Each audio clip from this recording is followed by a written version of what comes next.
Hola, ¿cómo están? Bueno, vamos a dar inicio a la clase de cognición social. Muy bien. Para eso, bueno, vamos a empezar un poquito a mirar algunas cosas. Es interesante que cada uno de ustedes pueda, bueno, ver de qué se trata, ¿no? Lo que están viendo. Eh, Evidentemente, hay un montón de claves, ¿sí?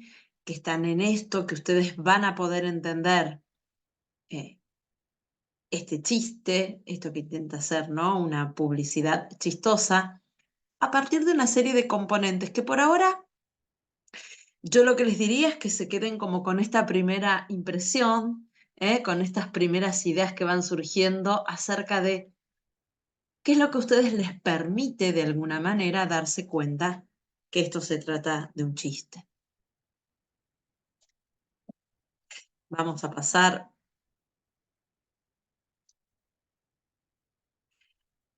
a otro. ¿Qué le dice un pez a otro? Nada. Y también, ¿qué nos permite a ustedes, nos permite a nosotros, perdón, adultos o niños de, qué sé yo, un chico de primaria, darse cuenta de que esto es un chiste? ¿Qué aspectos están involucrados acá? ¿No? O sea, lo que tiene que ver con lo que vemos, con lo que interpretamos de lo que vemos. Hay componentes del lenguaje, ¿no es cierto? Hay una capacidad de entender que esta palabra puede tener múltiples acepciones de acuerdo al contexto. Muy bien. Y vamos analizando otros ejemplos, ¿no? Que tienen que ver un poco con esto, con lo que vemos, con lo que interpretamos, desde qué lugar lo vemos, ¿m? ¿Qué quiere decir justamente también, ¿no? Esto de comprender el lenguaje y sus múltiples significados, digamos, de las palabras de acuerdo al contexto. Bueno, justamente vamos a hablar de algo que tiene que ver de un dominio cognitivo como es la cognición social, que nos va a permitir esto y muchas más cosas de las que vamos a ir viendo, ¿sí? Pero reconocer emociones, poder establecer empatía, leer estados mentales del otro, anticipar intenciones, pensamientos, emociones, es decir, tiene que ver con la competencia socioemocional, aquello que nos hace justamente seres sociables.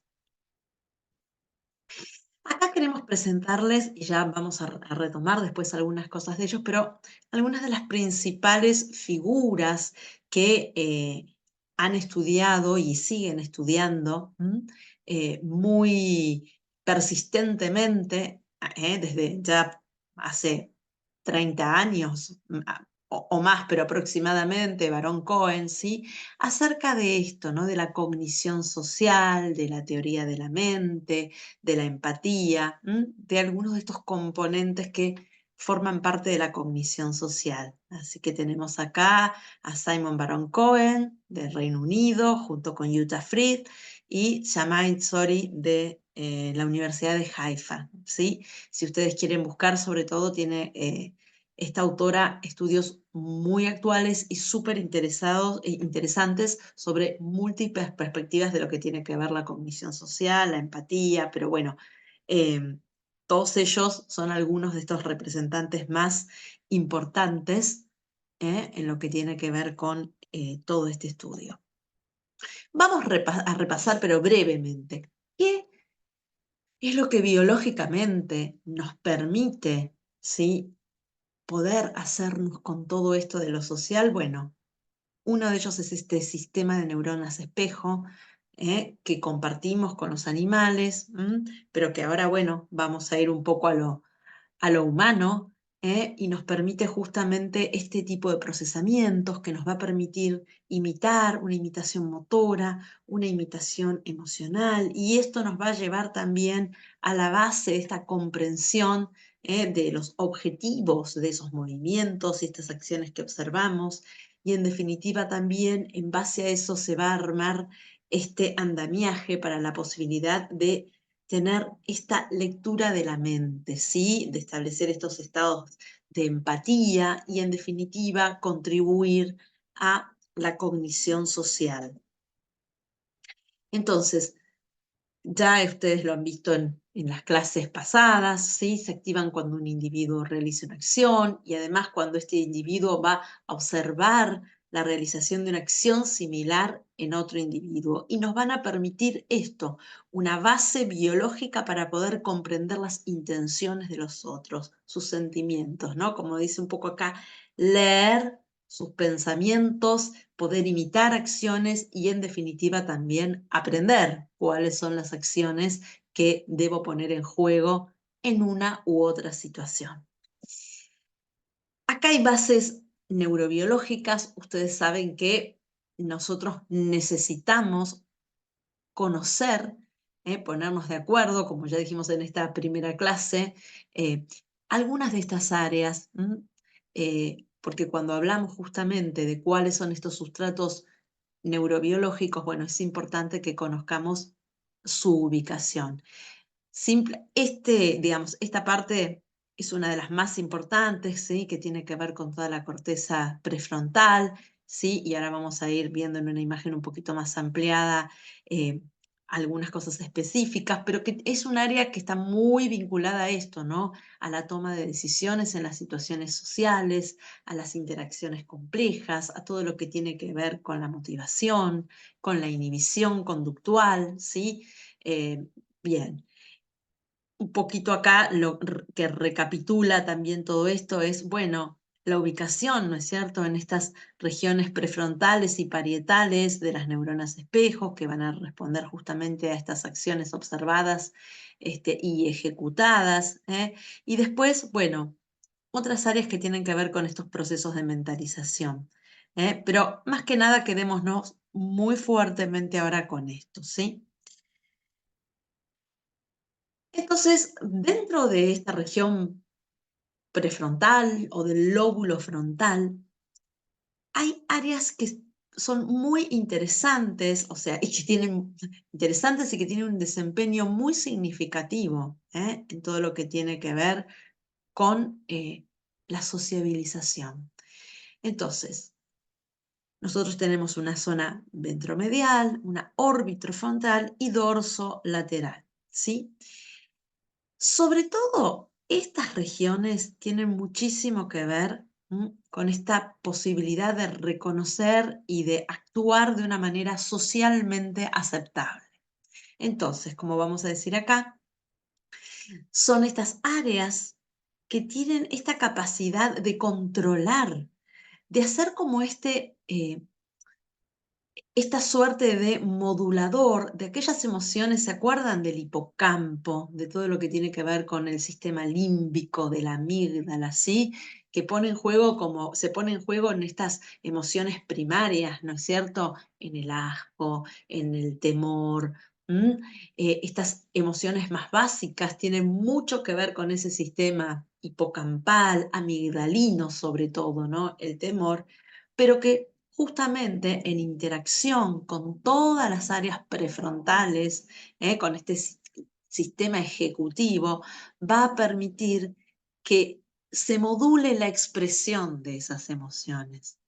Yo creo que eso es lo que es importante que nos quede acá como muy importante, como que qué nos va a ofrecer el sistema prefrontal es justamente esto, la posibilidad de modular la expresión de esas conductas.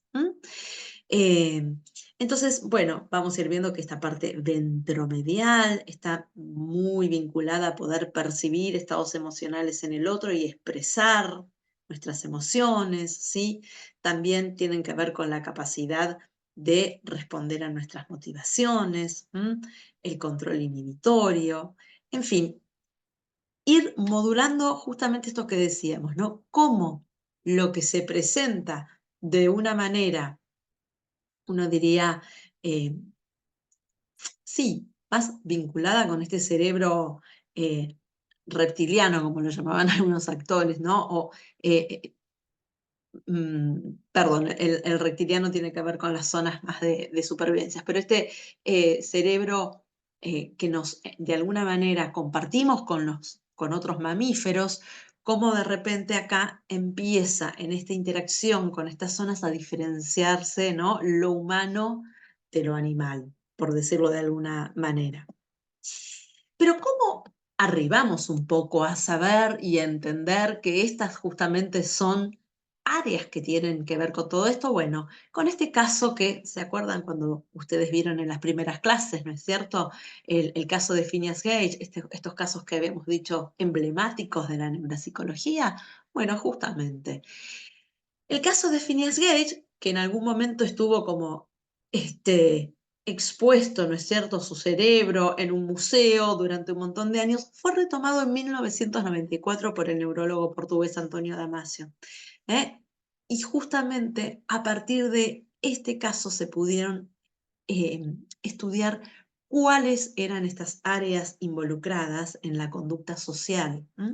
Y acá, un poco relacionado con lo que les dije recién, el doctor Harlow, ¿no? Fue el médico que lo atendió y que fue como siguiéndolo a lo largo de los años en los que vivió Phineas Gage. Y acá es interesante porque él un poco lo que escribió es que este equilibrio entre las facultades intelectuales, ¿no? Entre lo que lo hace humano y las inclinaciones animales se había roto, ¿no? Esto que yo les mencionaba un poco recién.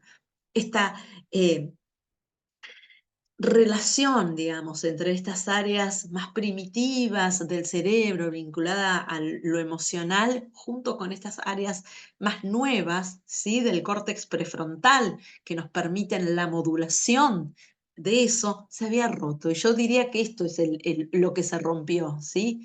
Eh, y describe, ¿no?, que Gage se había vuelto una persona caprichosa, irreverente, indulgente con la blasfemia, o sea que si tenía que decir algo inapropiado, una mala palabra, lo primero que se le viniese a la cabeza lo decía, ¿no? Y vayamos pensando también, bueno, en cuántas condiciones a veces vemos donde las personas justamente, ¿no? Fallan estos controles inhibitorios, ¿eh?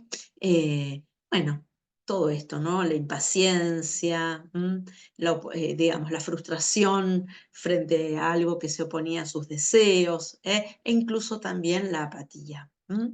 Y decía, un niño en lo intelectual, y recordemos un poco cuando vamos viendo el cerebro adolescente e iremos viendo también este, cuestiones, bueno, que tienen que ver con las funciones ejecutivas, con la evolución de estas funciones ejecutivas. Vamos a recordar estas frases, ¿no? Un niño en lo intelectual, un hombre en las pasiones animales. Entonces, vamos a ir retomando un poco qué es la cognición social. Uno podría decir que es un constructo que va a referirse a un conjunto de procesos que intervienen en la codificación, el almacenamiento y el uso de la información social. Lo que nosotros vemos acá son algunos de estos ejercicios que muchas veces uno ve en cuadernillos de estimulación cognitiva, donde, por ejemplo, en este caso, el hombre dice, bueno, uno debe elegir, ¿no? Ve la imagen de un linchera y dice, instrucciones. El hombre puede reaccionar de manera diferente a lo que hay en la foto. Piensa en lo que siente en cada caso y completa la frase.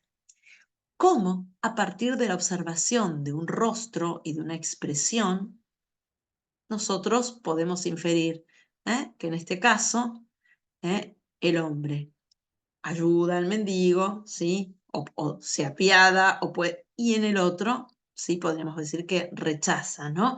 Y simplemente a partir de estas expresiones que nosotros ya aprendimos a interpretar. Tenemos un acervo, y ahora lo vamos a ir viendo, también una memoria acerca de lo que significan estas expresiones, y eso también hace nuestra supervivencia.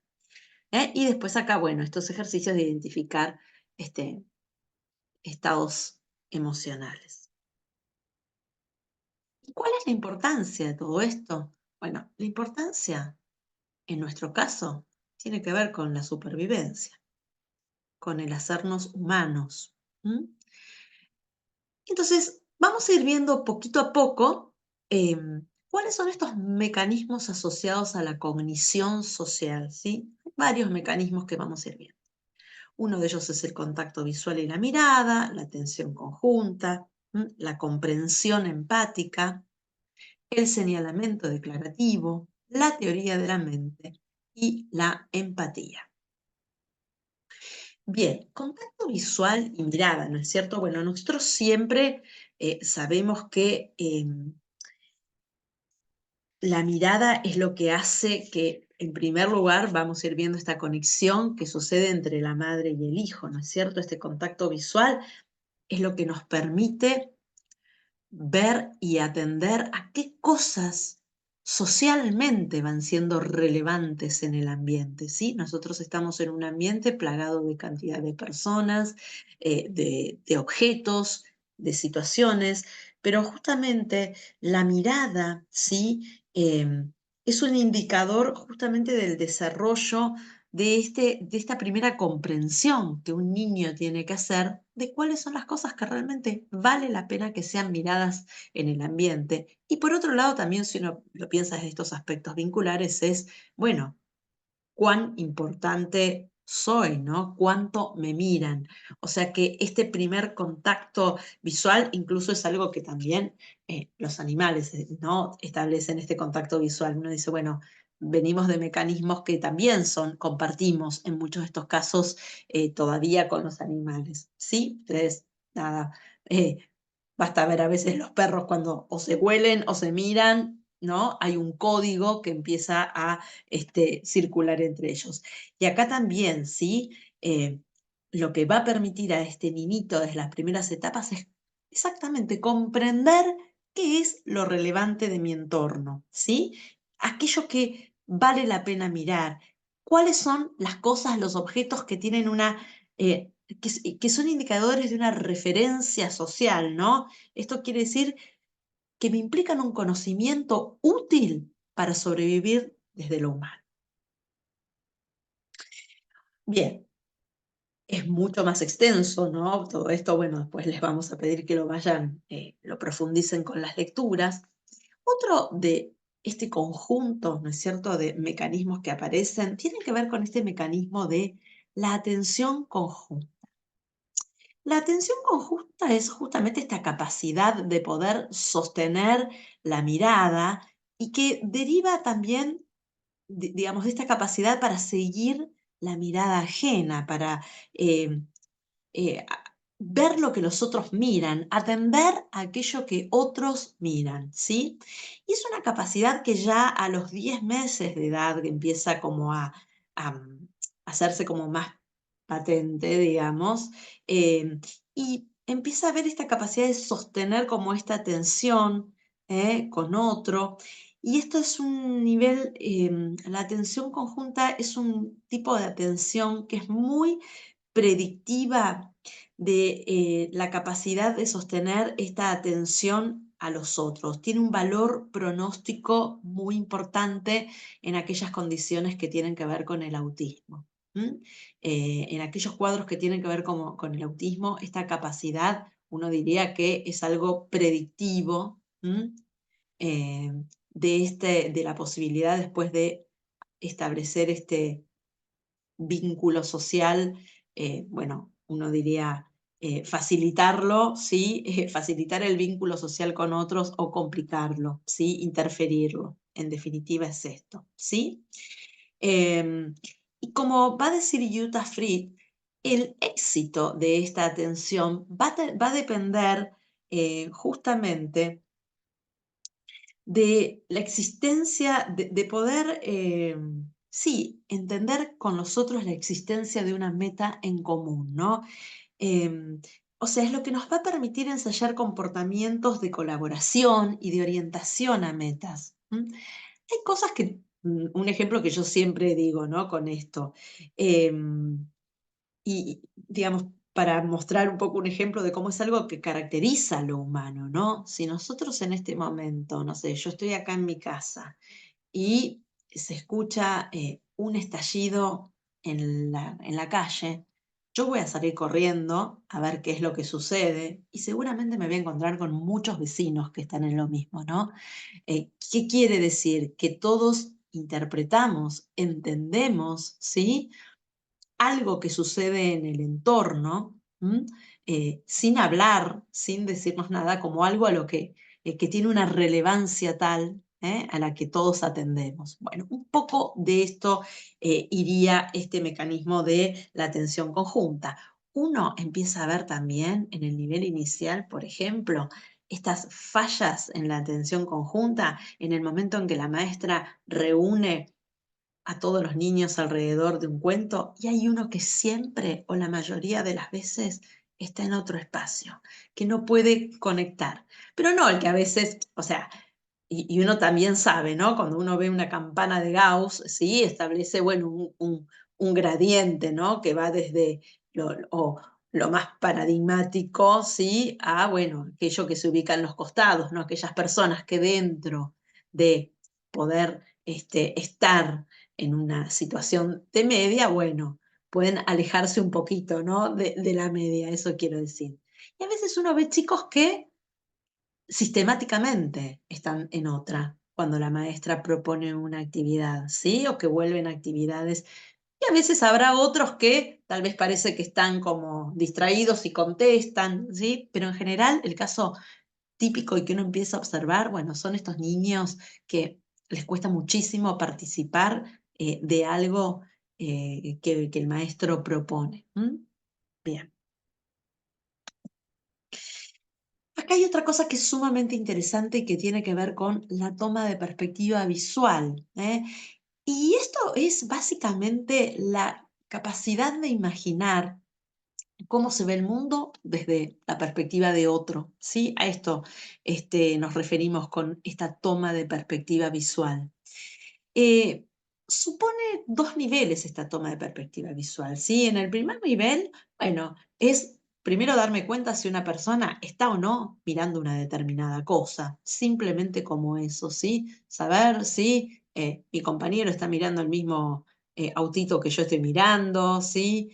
Eh, o si la persona que va en el colectivo al lado mío mira por la ventanilla o repara en los mismos aspectos que reparo yo o no, ¿sí? Simple como es.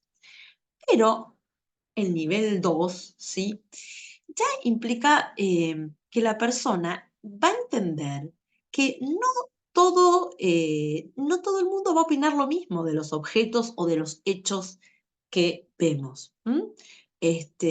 O sea, es entender que frente a la misma cosa otro puede experimentar muy distinta, ¿sí? Opinión sobre eso que estamos mirando. ¿M? Y esto, bueno, como decimos también, es otro ingrediente sumamente importante que hace a la cognición social. Bueno, acá puse algo que lo puse bien a propósito, porque me pareció interesante. Dice 4 tips del lenguaje si tu pequeño aún no señala. O sea que ya estamos entendiendo que esto tiene que algo muy importante, que es un hito muy importante en el desarrollo infantil, sobre todo, que es muy importante cuando no aparece o atender a cuando esto no aparece, ¿sí?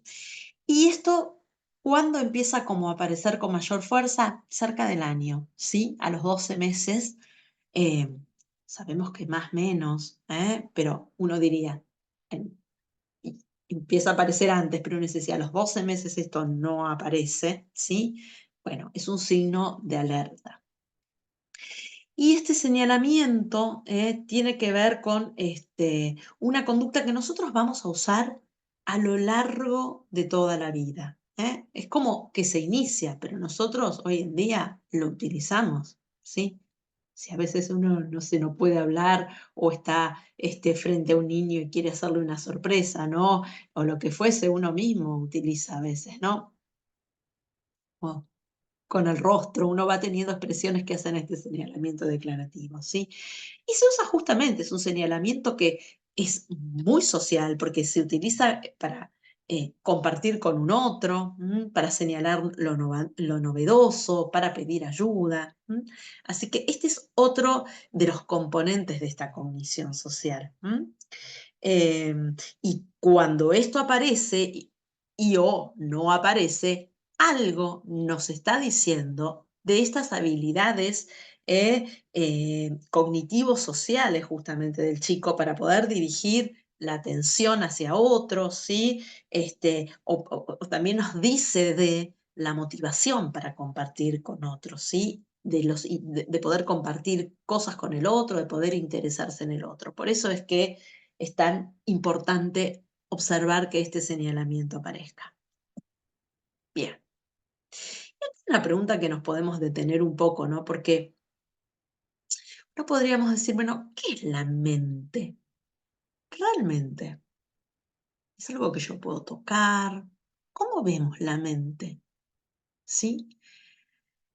Bueno, uno diría esto un poco, ¿no? Que la mente en realidad también es una construcción eh, intelectual acerca de este conjunto de pensamientos, de intenciones, emociones, creencias, ¿sí?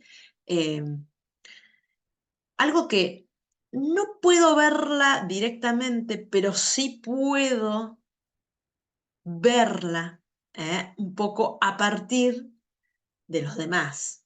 Y ahora nos vamos a ir adentrando en esto. ¿Por qué? Porque vamos a hablar un poco de teoría de la mente, ¿sí? Eh, Nosotros, por supuesto, que cada vez que hablamos de teoría de la mente, uno pone Simon Baron Cohen, Jutta Fried, por supuesto, son personas que realmente hacen estudios muy importantes, han hecho sobre esto, y ahora lo vamos a ver, pero yo quiero destacar a este señor, Gregory Bateson, que, bueno, fue un señor muy prolífico, ¿no? Pero fue antropólogo, psicólogo, y un poco él empieza a hablar de esta teoría de la mente, pero a partir de algo que es sumamente interesante, que tuvo que ver con la observación que él hizo en perros, ¿no? Y él descubrió algo que además es muy así, si uno tiene la posibilidad de hablar con personas que hacen entrenamiento en animales, ¿no? Hoy en día hay muchas cosas que, como yo siempre digo, han trascendido a las barreras de lo específico y hay muchas cosas de divulgación masiva, ¿no? Uno ve en Instagram, bueno, personas que hablan del comportamiento animal, ¿no? Bien interesante. Pero este señor lo que hizo fue observar de que había algunos comportamientos en los perros donde había una fase de simulación, como que los perros simulaban pelear, pero sabían que no estaban peleando, ¿no es cierto? Había como un juego de pelea. eh, bueno, y esto es bien interesante porque digo, ¿no? Cuando uno, a mí me gustan mucho los animales, he tenido muchos animales y he tenido que convocar a personas que saben también de comportamiento animal por algunas situaciones. Hay conductas que establecen como una especie de simulación entre los animales. Bueno, él a partir de esto empieza a hablar de teoría de la mente, que después, justamente con todos los estudios de Baron Cohen, de Fried, bueno, y de una cantidad de otras este, personas especialistas, hablamos de teoría de la mente como esta capacidad de atribuir pensamientos, intenciones y sentimientos a otra persona. ¿Qué quiere decir? Que más allá de lo que yo piense de una situación, el otro puede estar pensando otra cosa. Más allá de lo que yo pueda sentir, hay un otro que tiene otros sentimientos con respecto a mí, con respecto a los otros, con respecto a las situaciones, y que también esto se da a nivel de las intenciones, y que nosotros, no obstante, siempre en este contacto con los demás, estamos interpretando, ¿no es cierto? Haciendo una teoría acerca de lo que el otro piensa, de lo que el otro siente, de lo que el otro desea hacer. Eh, el desarrollo de esta capacidad implica entender justamente, ¿no? Que mis creencias pueden no ser las que tienen otro, que mis intenciones o las del otro pueden ser muy distintas. Y también que yo, a partir de lo que veo en el otro, o de lo que interpreto, puedo establecer planes o predecir las conductas del otro. Bien, esto que nosotros hacemos todo el tiempo, ¿no? Y como espontáneamente, bueno, es importante entender que no sucede así todas las veces, ¿no? Y esto tiene mucho que ver, bueno, cuando vemos justamente de qué se trata el autismo, ¿no? ¿Cuáles son, qué es lo que falla? Pero no solamente en el autismo, también esto es importante poder pensarlo, cómo se va a ir desarrollando a lo largo, ¿sí? De justamente nuestro desarrollo como personas. Jutta Fried y Baron Cohen desarrollaron eh, una prueba, ¿sí? Una evaluación que es la prueba de Sally Young, eh, para medir justamente esta capacidad de poder atribuir creencias a las otras personas. Ustedes en el PowerPoint van a tener el link y es interesante ver los distintos tipos de reacciones de niños, ¿sí? Básicamente, si no la conocen y ahora como para que después puedan ir con un poco más de información al link de YouTube, se le presenta como una historieta donde se le dice, bueno, ella es Sally, ella es Anne, ¿sí? Acá Sally tiene su canasta, hay una canasta y una caja, hay una pelota roja también, y Sally va a guardar la pelota roja dentro de la canasta. Y después se va a ir a dar un paseo. Mientras Sally está dando el paseo, Anne va a tomar la pelota que está en la canasta y la va a poner adentro de la caja.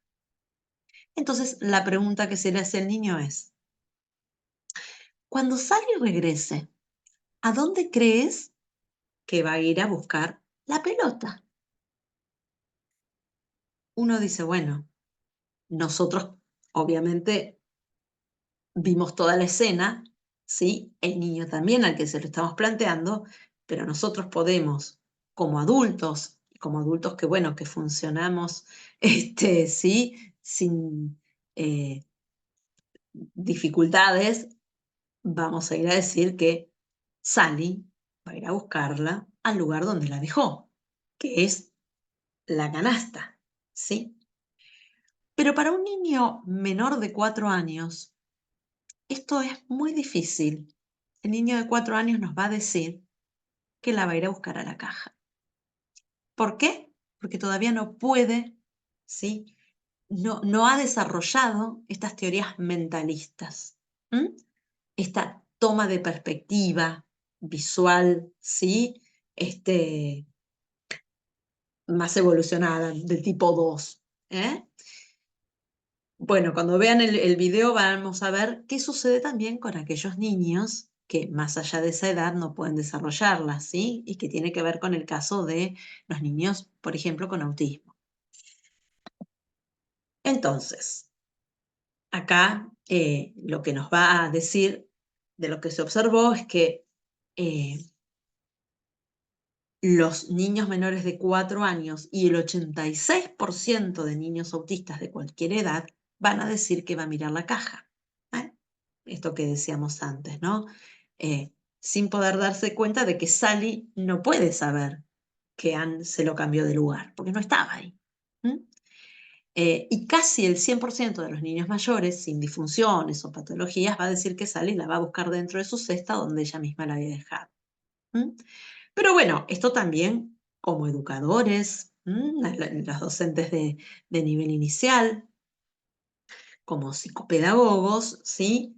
Tenemos que entonces entender que cuando nosotros pedimos a veces que un niño se ponga en el lugar del otro, ¿sí? Un niñito chiquito de 3 años, ¿sí? Y que resuelva desafíos donde esté involucrada esta capacidad de lectura de la mente, tenemos que ser cuidadosos, porque un niño tan pequeño no puede. Por eso el chiquito, más chiquito, juega a las escondidas, se tapa los ojos, ¿no es cierto? Y dice, me escondí, ¿sí?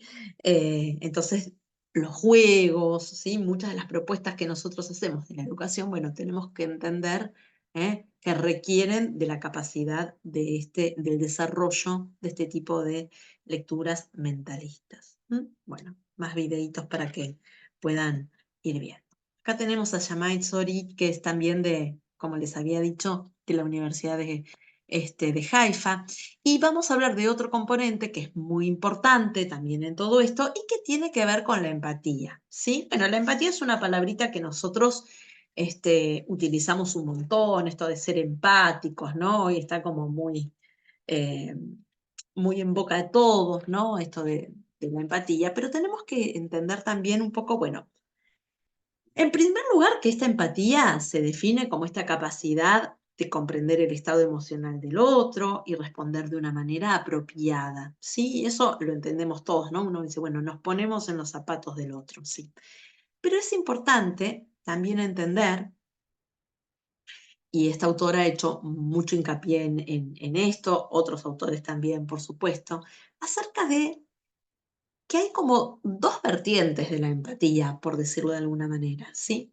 Una sería una empatía más emocional, ¿no? Más de componentes afectivos. Y otro tipo de empatía donde vamos a ver la presencia de componentes más mentalistas o cognitivos, ¿sí? ¿Y esto qué quiere decir? En primer lugar, nosotros podemos reaccionar de distintas maneras. Yo veo a otro llorar y no sé qué le pasó, pero de repente, y esto nos puede pasar a todos, yo empiezo a llorar y no entiendo bien, pero el llanto del otro, mm, sí, por estas neuronas, ¿no? Digamos, todos estos mecanismos de espejo que están por debajo de esto, sí, hacen que yo, bueno, llore. Ese es un tipo, uno podría decir, bueno, es la empatía más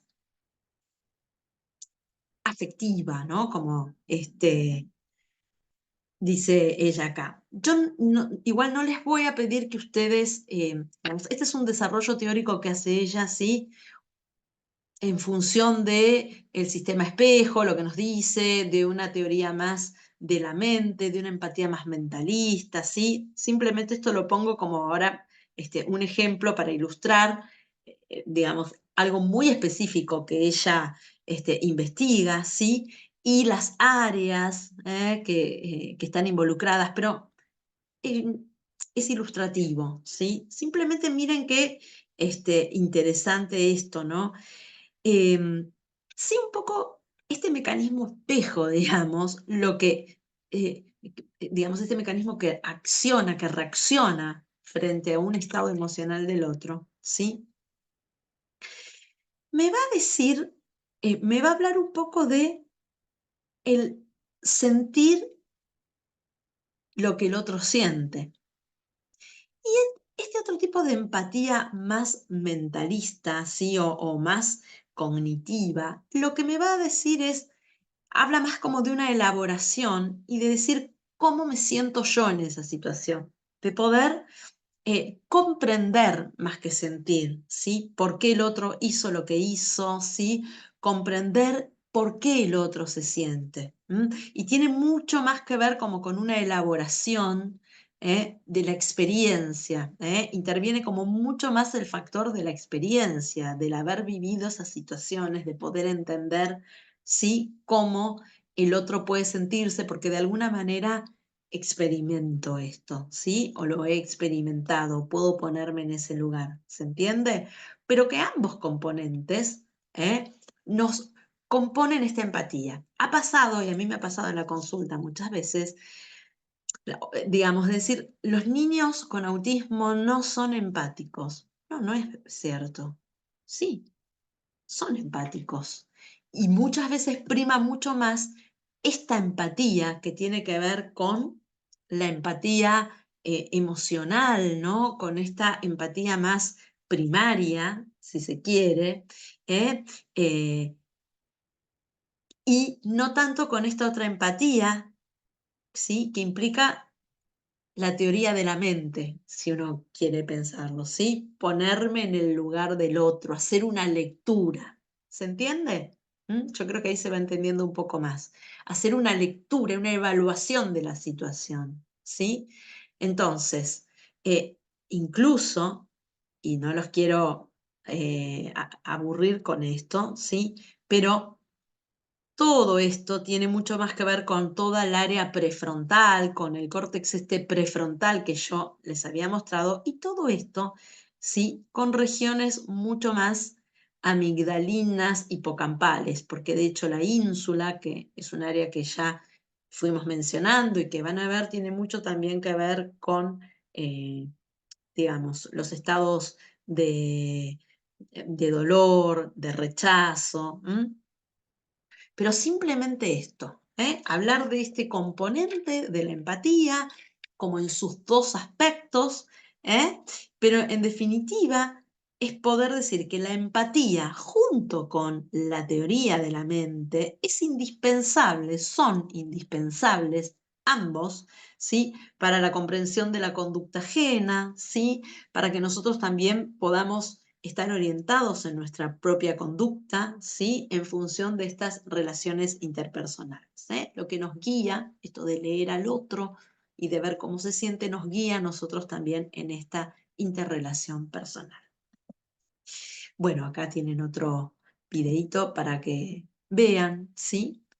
Entonces, es cierto que nuestras conductas están muy fuertemente relacionadas con las emociones, pero se va a distinguir de otras cuestiones que hemos visto en animales, ¿sí? En que se va a apoyar muy fuertemente en un sofisticado sistema, como decimos acá, de comunicación, que tiene que ver con el lenguaje, ¿sí? Y con mecanismos de alto nivel o funciones ejecutivas, que ya vamos a ir también después viendo en los próximos temas, ¿sí? Es decir, que nosotros como especie humana y algo que nos va a distinguir muchísimo de los animales, ¿sí? Digo, bueno, hasta cierto punto compartimos mecanismos comunes, pero el corte lo empieza a hacer la capacidad del lenguaje y también este córtex prefrontal que decíamos, ¿no? Estas funciones ejecutivas, que van a ofrecer esta modulación de aquello que tenemos más compartido con los mamíferos. Entonces, de este sistema, ¿qué nos va a permitir? Bueno, justamente averiguar qué piensan y sienten los demás, predecir sus acciones y adecuar nuestras conductas, por supuesto, en función de todo esto. El lenguaje, bueno, enriquece la interacción porque además nos permite matizar un montón de estas cuestiones y como dijimos en esos primeros diapositivas, bueno, el lenguaje nos permite entender que ese nada ¿eh?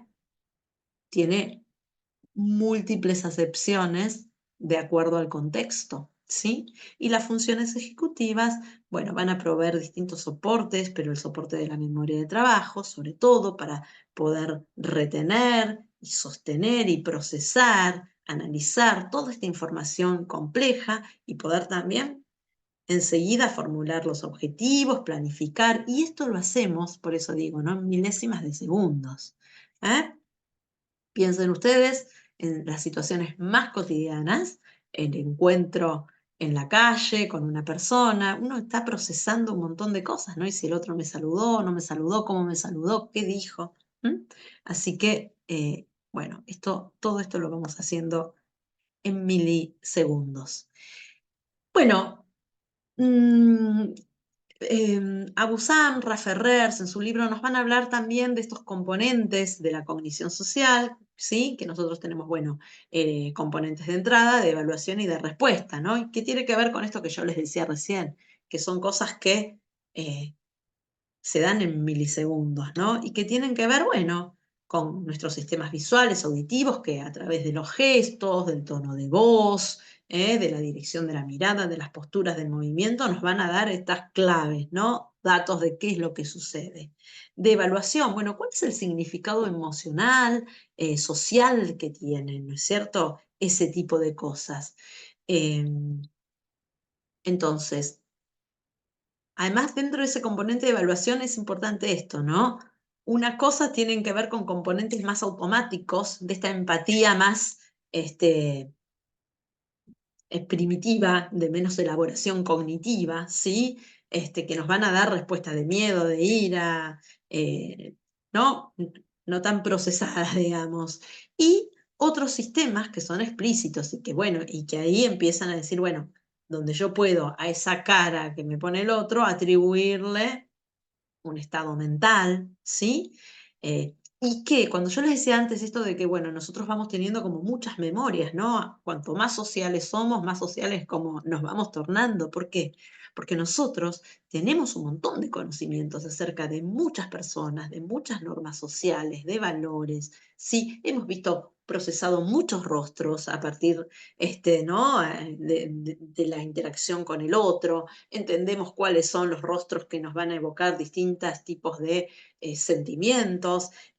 Hay test y cosas sumamente importantes que se utilizan, ¿no? Muchas veces en neuropsicología, no sé, el test de la mirada, ¿no? Todo lo que tiene que ver, bueno, cómo a partir de la mirada uno interpreta ¿eh?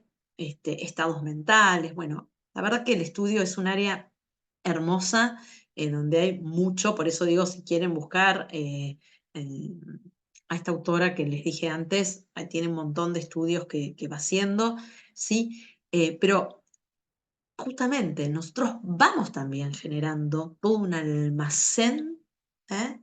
De respuestas y bueno, de esto, de procesamiento de rostros.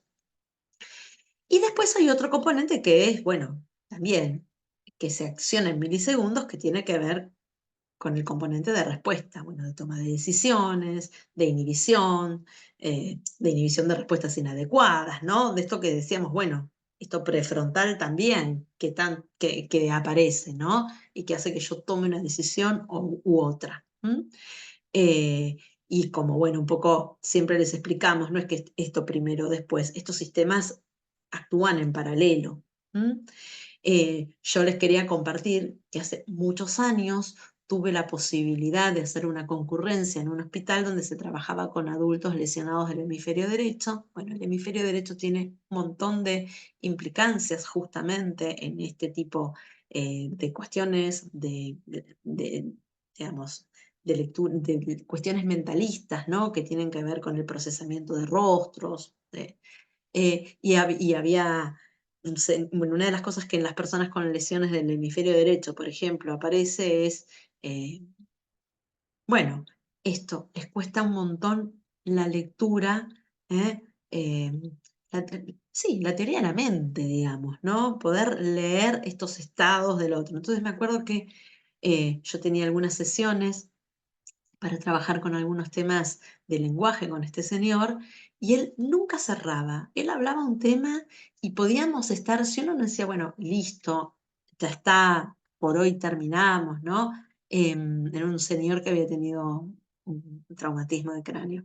Él no cerraba nunca. Entonces uno le decía, bueno, terminamos por hoy, ¿eh? Y él seguía hablando.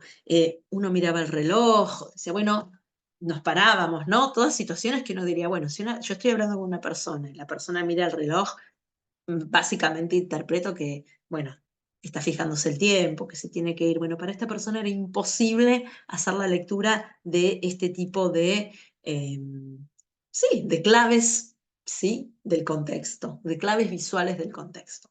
Bueno, simplemente para aportarles esto.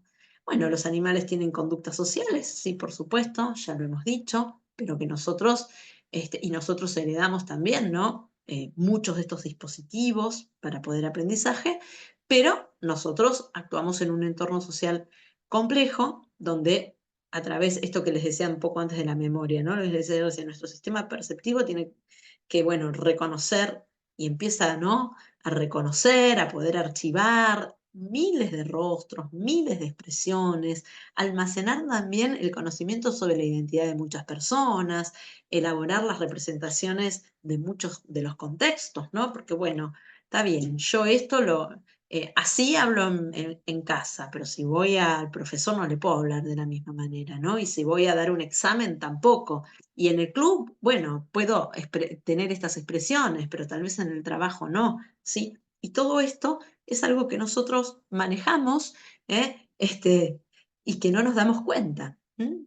Pero bueno, básicamente esto, ¿no? Y todo esto nos permite inferir estados mentales, creencias, sentimientos, intenciones, para poder predecir las conductas de los otros y regular la propia, ¿no? Y vaya si lo hacemos que tantas veces, bueno, por eso existen también los prejuicios, ¿no? Que tienen que ver con las interpretaciones que muchas veces hacemos. Bueno, en esto es importante también la educación, el rol que tiene la escuela en todo esto, ¿no?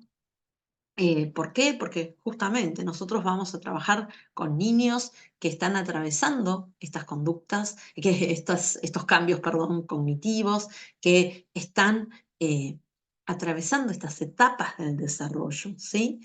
Y entonces eh, podemos empezar a ver algunas de estas cuestiones que a veces uno ve, ¿no? Bueno, diferencias que hay entre niños que reciben la instrucción académica en la escuela, ¿sí? Más toda la interacción con los otros, lo que implica el escenario de interactuar con los otros, y la diferencia de a veces algunos niños que solamente reciben instrucción académica en su casa, ¿no? Y un poco también veamos qué pasó con nuestros niños en pandemia, ¿sí? Sobre todo los más chiquititos, en los que, bueno, uno ahora va encontrando también que estas interacciones sociales no fueron tan, digamos, no fueron tan facilitadas como para otros niños, ¿no? Todos los chiquitos que uno ve en muchos de las instituciones educativas, en el nivel inicial, hay algunas cosas que estamos arrastrando, ¿no? Todavía, sobre todo, eh, sí. Entonces, en estos niños que nacieron en pandemia, donde su posibilidad de sociabilizar, de salir, de esta salida del hogar fue distinta, donde también la necesidad de los padres incluso de trabajar en el hogar, desde el hogar, los ha confrontado desde muy pequeños a muchos de ellos directamente a una pantalla, ¿no? Con todo lo que esto también implica para la interacción social, ¿no? Eh, digamos, como un otro donde no debo esforzarme demasiado, ¿sí? Un otro que no me devuelve algo que tiene que ver con lo que yo estoy proponiendo, ¿no? Entonces digo, todo esto es como para, bueno, como educadores poder pensar también, ¿no? El por qué decimos a veces lo que decimos. Entonces, y también esto, ¿no? De cómo el rol desde nosotros, desde la escuela, en poder, sobre todo en los niños más pequeños, ¿no? Muchas veces tallar en esto, ¿no? Que tiene que ver con mirar al otro, ¿no? Con entender, con ayudar a que estos niños puedan ir comprendiendo estos estados emocionales de los otros, en estas interacciones tan importantes, ¿sí? Y la adolescencia, ni hablar. Nosotros vamos a decir siempre que cuando hablamos de periodos sensibles, ¿sí? Todo lo que tiene que ver con la cognición social en la adolescencia es un periodo sensible también para el desarrollo de esto, ¿no? O sea, ¿por qué? Porque esto tiene que ver con un cerebro que está desarrollándose, que está teniendo estos cambios, ¿no es cierto? Y que va a ir caracterizando una maduración de este sistema, ¿eh? Y, y por otro lado también con todo una maduración, como ustedes ya han visto, ¿sí? En las otras clases, de todo lo que tiene que ver también los sistemas más límbicos, ¿sí? Entonces, bueno, cómo se torna una etapa donde es tan importante la presencia del adulto, ¿no? A veces pensamos, bueno, que esto es importante en los primeros años, pero que después no. No, al contrario, ¿sí? En la adolescencia también es muy importante todo este trabajo, ¿sí? Este, en todas estas cuestiones que hacen a la cognición social. Bien, y vamos a ver qué sucede, ya para ir terminando, cuando hay un déficit en esta lectura de la mente, ¿no? ¿Qué puede pasar? ¿Cómo podemos estar afectados? Bueno, los síntomas que nos vemos es muchas veces falta de sensibilidad hacia sentimientos de otras personas, ¿sí? Personas que tienen como una apatía o una cosa que nada los conmueve, incapacidad para tener en cuenta eh, lo que otras personas saben, ¿no? No pueden tomar nada de que venga del otro, no existe esta flexibilidad, ¿no? Ella cuando uno ve también en las funciones ejecutivas esto, ¿no? Se tornan como inflexibles, en su pensamiento, en lo que ellos consideran que es, en su perspectiva, ¿sí? Incapacidad a veces para hacerse amigos, leyendo y respondiendo a intenciones, y por eso decimos que esto es tan importante en todas las etapas, pero en la adolescencia. Muchas veces, eh, cuando algunas de estas cuestiones fallan, y muchas veces fallan también a partir del lenguaje, ¿no? Los chicos te dicen, no, es que yo me quedo afuera de los chistes. Vamos a ver una película, todos se ríen, y bueno, yo me río porque todos se ríen, pero si alguien me pregunta qué, ¿no? Y esto se ve muchas veces en estos niños también que tienen desde el lenguaje estas dificultades para justamente, ¿no? Incorporar los múltiples significados que puede tener una palabra de acuerdo al contexto, para interpretar los chistes, ¿no? Para poder interpretar, hacer esta lectura de todas las claves que el contexto me da. Así que esto es sumamente importante. Entonces estos chicos muchas veces van quedando afuera o parecen raros porque no reaccionan de la misma manera que los demás. Eh, por eso digo, cuán importante, ¿sí? Es que los adultos que estamos en contacto con adolescentes estemos muy alertas, ¿no? A todo esto. Y muchas veces también el chico, bueno, pasa como que no le importa, que no le interesa. Esto, ¿no? La incapacidad para, parte de esto también es esto, ¿no? Detectar el sentido figurado de la frase de un hablante, ¿no? Eh, Captura de pantalla, ¿no? Las frases hechas. Bien. Incapacidad para anticipar lo que la otra persona podrá pensar de sus propias acciones, ¿no? Hay personas que no pueden hacer esta lectura. Y ojo, esto es un trabajo también que nosotros vamos haciendo con los chicos desde que somos pequeñitos, ¿eh? Digamos, nosotros como especie vamos modelando estos cerebros. A veces, no sé, la típica frase, ¿no? Uy, ¿qué va a pensar? Uy, mirá cómo te pusiste, ¿qué va a pensar fulanito, ¿no? Que estás con esa cara. Este, Vamos haciendo estas intervenciones, ¿m? Pero bueno, cuando esto falla, digamos, en estos niños, bueno, supone esto, ¿no? Eh, Incapacidad de lo que la otra persona podrá pensar de sus propias acciones o de sus propios dichos. Uno a veces sabe que los niños pequeñitos, yo me acuerdo hace muchos años una anécdota con un primo mío que tendría, no sé, 2, 3 años, entró a una peluquería y lo primero que dijo fue, qué despelote que hay acá, pero así, ¿no? Delante de todo el mundo. Claro, tal vez con 6 años no lo decía, ¿eh? Bueno, esta cuestión que está bien, es esperable que un niño de 2, 3 años pueda decir esto, ¿eh? Bueno, en este sentido también incapacidad para comprender malos entendidos, ¿sí? Bueno, todo esto que ya venimos mostrando un poco de los chistes, ¿eh? Hay algunos test como el de FOPAX, que es el de los malos entendidos, que también se toma con adultos, ¿sí? Sobre todo en aquellos casos donde, bueno, hay algunos, no sé, deterioros cognitivos, presunciones de ciertas demencias, las demencias frontotemporales, por ejemplo, eh, o demencias que afectan el sistema frontal, bueno, este, barren también, ¿no? Con estos mecanismos inhibitorios o con esta capacidad de todo esto, ¿sí? No solamente esto tiene que ver con niños con autismo, sino también en aquellas situaciones donde hay deterioros ya cognitivos muy serios, ¿eh? Estas cuestiones también empiezan a aparecer en adultos mayores o en personas que han sufrido, bueno, como en el caso de Phineas Gage, algún tipo de traumatismo, ¿sí? Eh, bueno, esto también en línea con lo mismo, incapacidad para engañar y comprender el engaño. ¿M?